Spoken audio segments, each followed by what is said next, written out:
नमस्कार। अगस्त 2019 में आर्टिकल 370 हटाए जाने के बावजूद क्या पाकिस्तान कश्मीर के मुद्दे को अगले 20 सालों तक भूलने के लिए तैयार था?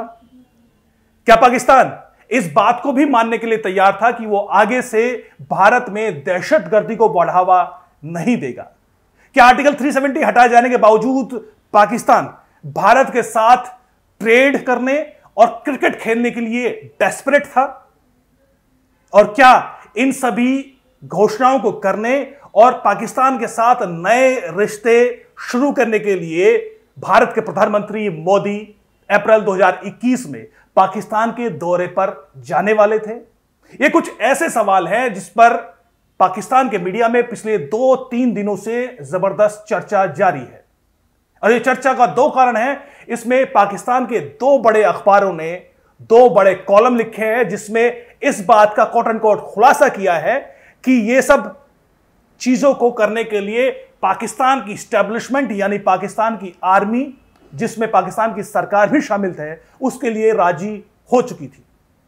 मुद्दा क्या है? दरअसल पाकिस्तान के एक बड़े पत्रकार जावेद चौधरी, जो कि एक्सप्रेस न्यूज से जुड़े हुए हैं, उनका एक बड़ा जाना माना कॉलम है 0 पॉइंट। उसमें जावेद चौधरी ने हाल ही में यह दावा किया है कि उन्होंने पूर्व आर्मी चीफ जनरल बाजवा से मुलाकात की और उस मुलाकात में जनरल बाजवा ने जावेद चौधरी को बताया कि 2019 में आर्टिकल 370 हटने के बावजूद भी पाकिस्तान डेस्परेट था भारत के साथ संबंध सुधारने के लिए। उसी मुद्दे को केंद्र में रखते हुए जावेद चौधरी ने एक कॉलम लिखा है 0 पॉइंट। उसमें जावेद चौधरी ने खुलासा किया है कि किस तरीके से 2017 से, जब से आर्मी चीफ बने थे जनरल बाजवा, वो भारत के साथ संबंध सुधारने यानी ट्रेड करने, क्रिकेट खेलने और हर एक स्तर पर कॉर्डियल रिश्ते बनाने की कोशिश में जनरल कमर जावेद बाजवा लगे हुए थे। उस वक्त के तत्कालीन प्रधानमंत्री शाहिद खकान अब्बासी से सहमति के साथ जनरल बाजवा ने इसके लिए एक बैक चैनल डिप्लोमेसी की शुरुआत की थी। उसके बाद 2018 में जब इमरान खान प्राइम मिनिस्टर बने तो उसके बाद भी यह डिप्लोमेसी लगातार जारी थी। लेकिन इस बीच में फरवरी 2019 में पुलवामा हमला होता है और उसके बाद आर्टिकल 370 5 अगस्त 6 अगस्त 2019 को हटा दिया जाता है। तो इसमें इस डिप्लोमेसी को बड़ा धक्का लगा और जिसके बाद पाकिस्तान ने अंतर्राष्ट्रीय स्तर पर बड़ा हंगामा किया कश्मीर मुद्दे को लेकर। लेकिन जावेद चौधरी जो लिखा है उसको मैं कोट एंड कोट आपको बताता हूं कि क्या उन्होंने लिखा है। उन्होंने कहा है कि फौज ने 2020 में नरेंद्र मोदी को पाकिस्तान आने के लिए रजामंद कर लिया था। यह कारनामा जनरल फैज हमीद का था। एक अरब मुल्क में भारत के NSA यानी national security advisor Ajit Doval से वो कई बार मिले और यह फैसला हो गया कि नरेंद्र मोदी 9 अप्रैल 2021 को पाकिस्तान आएंगे। मोदी हिंगलाज माता के पुजारी हैं, वो सीधा हिंगलाज माता मंदिर जाएंगे, वहां वो 10 दिन का व्रत रखेंगे, वापसी पर इमरान खान से मिलेंगे, उनके बाजू हवा में लहराएंगे और दोस्ती का ऐलान कर देंगे। नरेंद्र मोदी ये भी ऐलान करेंगे कि हम तिजारत खोल रहे हैं, हम दोनों एक दूसरे के मुल्क में मुदाखलत और दहशतगर्दी ना करने का ऐलान भी करते हैं और कश्मीर का फैसला हम अगले 20 साल बाद बैठकर करेंगे। यह फैसला हो गया। लेकिन ऐन वक्त पर शाह महमूद कुरैशी ने इमरान खान को डरा दिया। उनका कहना था कि आप पर मुहर लग जाएगी कि आपने कश्मीर का सौदा कर दिया है। वजीर आजम पीछे हट गए और यूं यह दौरा कैंसिल हो गया। यह लिखा है जावेद चौधरी ने अपने कॉलम में, यानी इनमें स्पष्ट लिखा है कि अप्रैल 2021 में नरेंद्र मोदी पाकिस्तान का दौरा करने के लिए राजी हो गए थे। यह जनरल बाजवा ने उनको बताया है और यह तब हुआ था जब आर्टिकल 370 हट चुका था, पुलवामा हमला हो चुका था, बालाकोट पर भारत का जवाबी हमला भी हो चुका था और इसके बावजूद भी पाकिस्तान की स्टैब्लिशमेंट लगातार कोशिश कर रही थी कि भारत के साथ संबंधों को किसी तरह सुधारा जाए और एक दूसरे देशों के बीच में जो संबंध है वो कॉर्डियल हो सके, तिजारत शुरू हो सके। और कश्मीर का मुद्दा, जो कि भारत की लगातार मांग थी कि माइनस कश्मीर के मुद्दे और दहशतगर्दी पे बात हो, तो इन दोनों ही बातों को, भारत की दोनों ही बातों को पाकिस्तान मानने को तैयार था। यह खुद बाजवा ने माना है, जिसको जावेद चौधरी ने अपने कॉलम में लिखा है। कमोबेश यही बातें एक और बड़े पत्रकार हामिद मीर, हम सब जानते हैं, बड़ा नाम है पाकिस्तान में और वो जियो न्यूज से जुड़े हुए हैं। उन्होंने भी भारत के मीडिया हाउस इंडिया टुडे के लिए एक बड़ा आर्टिकल लिखा है और उस आर्टिकल में भी उन्होंने इमरान खान और जनरल कमर जावेद बाजवा के संबंधों की बात की है। उसी में उन्होंने लिखा है कि जो कमोबेश जो बातें जावेद चौधरी कह रहे हैं, उन्होंने भी कहा है कि कमर जावेद बाजवा भारत के साथ संबंध सुधारने की लगातार कोशिश कर रहे थे, इसके लिए बैक चैनल डिप्लोमेसी लगातार चल रही थी। और उन्होंने यह भी कहा कि इसमें अंत में इमरान खान ने ही इसमें पीछे हटे, क्योंकि जो विदेश मंत्री उनके शाह महमूद कुरैशी, उन्होंने पाकिस्तान इमरान खान को डरा दिया। उनको यह भी डर था कि पीओजेके में, यानी जिनको वो आजाद कश्मीर कहते हैं, उसमें चुनाव आने वाले थे। इमरान खान की पार्टी को उसमें करारी हार मिल सकती है और आगे आने वाले नेशनल चुनाव में भी पाकिस्तान तहरीक इंसाफ यानी पीटीआई को, इमरान खान की पार्टी को भारी मुश्किलों का सामना करना पड़ सकता है। लिहाजा पॉलिटिकली बड़ा नुकसान इमरान खान को हो सकता है। लिहाजा इमरान खान ने इस मुद्दे पर अपने पैर पीछे हटा लिए। ये बातें हामिद मीर ने भी अपने कॉलम में कही हैं। अब जितनी भी बातें मैंने अब तक कही, मैंने आपको बार बार कहा कि ये इन दो पत्रकारों की कही हुई बातें हैं और ये उन्होंने सोर्सेस बताया है, कमर जावेद बाजवा आर्मी चीफ जो रहे हैं। अब इसमें भारत की क्या प्रतिक्रिया है, यानी जिन बातों का दावा जितना भी इन दोनों पत्रकारों ने किया है, इसमें कितनी सच्चाई है, इस पर भारत की तरफ से कोई स्पष्टता, कोई बयान, कोई प्रतिक्रिया अब तक सामने नहीं आई है। लेकिन अगर हम हाइपोथेटिकली इन बातों को सही भी माने तो इससे दो तीन बातें बड़ी स्पष्ट नजर आती हैं। एक कि पाकिस्तान की स्टैब्लिशमेंट यानी पाकिस्तान की आर्मी, जो कि डिफैक्टो गवर्नमेंट है वहां की, वो लगातार कोशिश कर रही थी कि भारत के साथ संबंध सुधारे जाए। चाहे जिन जिन पुराने मुद्दों पर लगातार वो अड़े हुए थे, जिसमें कश्मीर का मुद्दा था, दहशतगर्दी पर बात करने के लिए वो तैयार नहीं थे, इन पर वो बात करने के लिए तैयार थे और अगले 20 सालों तक कश्मीर के मुद्दे को भूलने के लिए तैयार थे। ये तब की बातें हैं जब मैं बार बार कह रहा हूं कि आर्टिकल 370 हट चुका था और बड़े पैमाने पर पाकिस्तान में इसका रिएक्शन हुआ था और पॉलिटिकली एक बड़ा कोशिश ये थी कि कश्मीर के मुद्दे पर पाकिस्तान को बहुत कुछ करना चाहिए।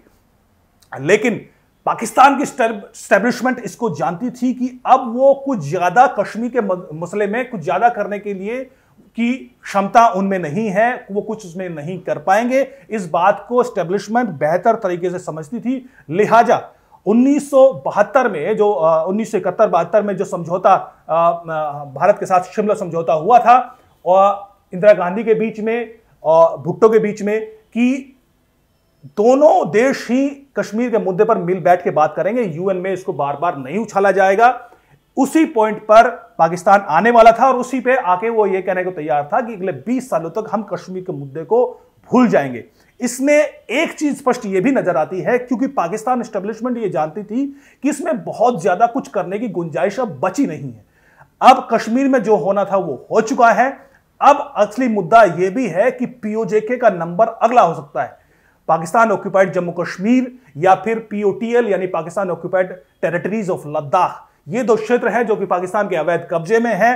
अगर पाकिस्तान अभी किसी समझौता करने में नाकामयाब रहता है तो संभव है कि अगले 2-3 सालों में भारत पीओजेके और पीओटीएल को वापस लेने की कार्रवाई भी कर सकता है। लिहाजा उससे पहले ही हम कोई ऐसा समझौता कर लें जिसमें कम से कम पीओजेके के मसले पर वो अपनी किरकिरी होने से बचा सकें और कोई बड़ा झटका ना लगे, इसके लिए वो पहले से ही इस तरह की प्लानिंग कर रहे थे। ये इसके लिए एस्टेब्लिशमेंट लगातार कोशिश कर रही थी और लगातार वो भारत के एनएसए, अजीत डोभाल से और दूसरे अलग अलग डिप्लोमेटिक चैनल्स के जरिए वो बातचीत करने का दबाव बना रही थी। अब एक और चीज इसमें स्पष्टता नजर आती है कि वो पाकिस्तान ये समझ चुका था कि आगे आने वाले दिनों में इकोनॉमी उनकी बड़ी बुरी तरह से रसातल में धंसती हुई नजर आ रही है। उसका एक ही, अगर उसको उभारना है तो उसके लिए एक ही चारा है कि अपने पड़ोसी मुल्कों से बेहतर रिश्ते बनाए जाएं, और आज चूंकि वो बेहतर रिश्ते नहीं बने तो आज पाकिस्तान की हालत कितनी बदतर हो चली है इसका अंदाजा हम सब लगा सकते हैं। यानी बाजवा लगातार कोशिश कर रहे थे कि पाकिस्तान की इकोनॉमी को किसी तरह बचाया जाए, उसका भी एक ही तरीका है कि भारत के साथ रिश्ते सुधारे जाएं।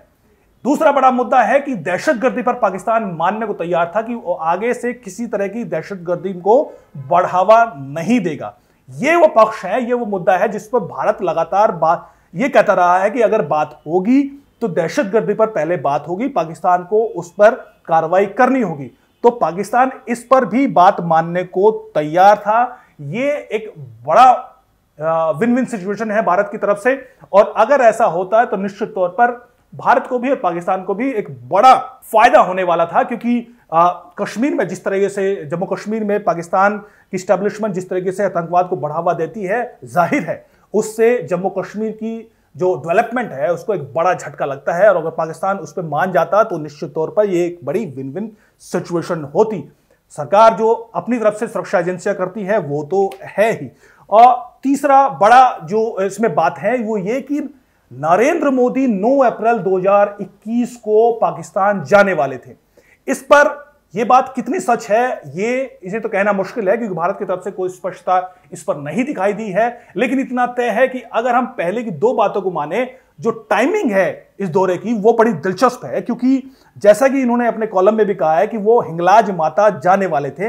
हिंगलाज माता हम जानते हैं कि जो शक्तिपीठ है मां दुर्गा की, मां लक्ष्मी जो शक्तिपीठ है उनमें से हिंगलाज माता को भी एक शक्तिपीठ माना जाता है। 1943 से पहले एक बड़ा केंद्र आस्था का हुआ करता था, जहां पर देश भर के जो श्रद्धालु हैं वो हिंगलाज माता बलूचिस्तान जाते थे, वहां पर दर्शन करते थे, पूजा पाठ करते थे, खासतौर पर नवरात्र के दिनों में। तो जो टाइमिंग है 9 अप्रैल 2021, और यह भी दावा किया गया था कि वो कहीं लिखा है कि 10 दिन रहेंगे, कहीं लिखा है कि 1 हफ्ता रहेंगे, 4 दिन रहेंगे, क्योंकि 13 अप्रैल से उन दिनों में चैत्र नवरात्र शुरू होने वाले थे। तो यह संभावना थी कि वो हिंगलाज माता नरेंद्र मोदी नवरात्र के दिनों में जाने वाले हैं। तो ये एक दिलचस्प यहां पर पहलू नजर आता है कि क्या वास्तव में नरेंद्र मोदी हिंगलाज माता चैत्र नवरात्र में जाने वाले थे, वहां पर व्रत रखने वाले थे, वहां पर पूजा पाठ करने वाले थे। ये एक बड़ा ऑप्टिक्स होता, खासतौर पर हम लगातार जिस तरह की बात कर रहे हैं कि जिस तरह से करतारपुर कॉरिडोर बनाया गया है, उसी तरह से हिंगलाज माता कॉरिडोर भी तैयार किया जाए, बाड़मेर से सीधा बलूचिस्तान लोग जा सके और वहां पर दर्शन कर सके। भारत के जितने भी श्रद्धालु हिंदू हैं, इस तरह की कोशिश लगातार भारत और पाकिस्तान की तरफ से जब भी बात होती है उसमें एक मुद्दा ये बनता है। तो ये नरेंद्र मोदी की भी बड़ी जीत होती कि वो हिंगलाज माता कॉरिडोर को बनाने में कामयाबी संभव कर पाते, तो ये निश्चित तौर पर एक बड़ी बात होती और ये एक बड़ा ऑप्टिक दिखाई देता था। तो ये भी एक बड़ा दिलचस्प पहलू नजर आता है इस पूरे मसले में। अब इसमें जैसे कि मैं बार बार कह रहा हूं कि इन जिन बातों में कितनी सच्चाई है, ये निश्चित तौर पर भारत की तरफ से इस पे प्रतिक्रिया अब तक नहीं आई है, लेकिन पाकिस्तान के मीडिया में इस पर चर्चाएं लगातार जारी हैं। पाकिस्तान में भी इस पर सवाल खड़े किए जा रहे हैं कि आखिर कश्मीर के मुद्दे को पाकिस्तान की स्टैब्लिशमेंट सरकार अगर भूलना चाह रही है तो ये कितना बड़ा धोखा है जम्मू कश्मीर की जनता के लिए। ये वो वहां पर बड़ी चर्चाएं चल रही हैं और वो निश्चित तौर पर सवाल भी खड़े कर रहे हैं पाकिस्तान के स्टैब्लिशमेंट पर, और भारत में भी इस पर सवाल खड़े किए जा सकते हैं कि क्या जब तक कि पीओजेके का मसला हल नहीं हो जाता, भारत जम्मू कश्मीर के मुद्दे को अगले 20 साल तक भूलने को क्यों तैयार है। इस पर भी सवाल खड़े किए जा सकते हैं। लेकिन हम सब जानते हैं कि डिप्लोमेसी में 100% विन नहीं होती है, विन प्लस लूज दोनों ही साथ साथ चलता है। तो अगर ये चीजें सही भी मानी जाए तो इसमें भारत का पक्ष मजबूती से यहां पर स्पष्टता से दिखाई देता है कि भारत इसमें बड़ी विन विन सिचुएशन नजर आती है, क्योंकि कश्मीर के मुद्दे में पाकिस्तान अगर भूल जाता है 20 सालों तक, ये बड़ी जीत है। अगर वहां पर दहशतगर्दी को बढ़ावा नहीं देता है, यह भी बड़ी जीत है। हिंगलाज माता मंदिर कॉरिडोर बन जाए, यह भी बड़ी जीत है। और दोनों ही देशों के बीच तिजारत शुरू हो, ट्रेड शुरू हो, क्रिकेट खेला जाए, तो यह भी एक कोर्डियल रिश्ते हो, तो यह भी एक बड़ी चीज निश्चित तौर पर दोनों ही देशों के लिए है। ये एक विन विन सिचुएशन भारत के लिए भी होती। बहरहाल अगर इस पर चर्चा जारी रहती है तो संभावना है कि भारत सरकार की तरफ से इस पर कोई बयान आए, लेकिन अब तक पाकिस्तान में इस पर चर्चा जोरों से जारी है। आगे देखिए होता है क्या। नमस्कार।